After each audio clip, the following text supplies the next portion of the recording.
વેરાવળમાં પરંપરા અને આસ્થાના ત્રિવેણી સંગમ સાથે હોલિકા દહનનો પર્વ ભક્તિભાવપૂર્વક ઉજવવામાં આવ્યો. તારીખ 2 માર્ચ 2026ના દિવસે વેરાવળમાં ખારવાવાડ વિસ્તારમાં વર્ષો જૂની પરંપરા મુજબ હોલિકા દહન પ્રાગટ્ય કરવામાં આવ્યું હતું. વેરાવળ સમસ્ત ખારવા સમાજના પટેલ અને સનાતન હિન્દુ સેવા સમાજના પ્રમુખ શ્રી જીતુભાઈ કુહાડા તેમજ અખિલ ગુજરાત માછીમાર મહામંડળના પ્રમુખ શ્રી કિશોરભાઈ કુહાડાના હસ્તે શાસ્ત્રોક્ત વિધિ અને બ્રાહ્મણોના મંત્રોચ્ચાર સાથે પૂજા અર્ચના કરવામાં આવી હતી.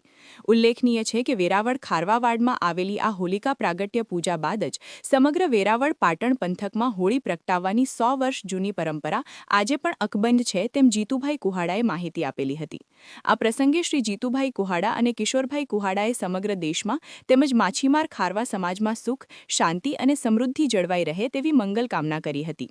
આ ભવ્ય આયોજનમાં ખારવા સમાજમાં ઉપપટેલ બાબુભાઈ આગિયા, ગોપાલભાઈ ફોફંડી, મંત્રી નારણભાઈ બાંડિયા, હોળી એસોસિએશનના પ્રમુખ હીરાભાઈ વધાવી, બોટ એસોસિએશનના ઉપપ્રમુખ બાલાભાઈ કોટિયા, શહેર ભાજપ ઉપપ્રમુખ પૃથ્વીભાઈ ફોફંડી સહિત સમસ્ત ખારવા સમાજના પંચ પટેલ આગેવાનો અને મોટી સંખ્યામાં યુવાનો ઉપસ્થિત રહ્યા હતા તેમ યાદીમાં જણાવેલ છે.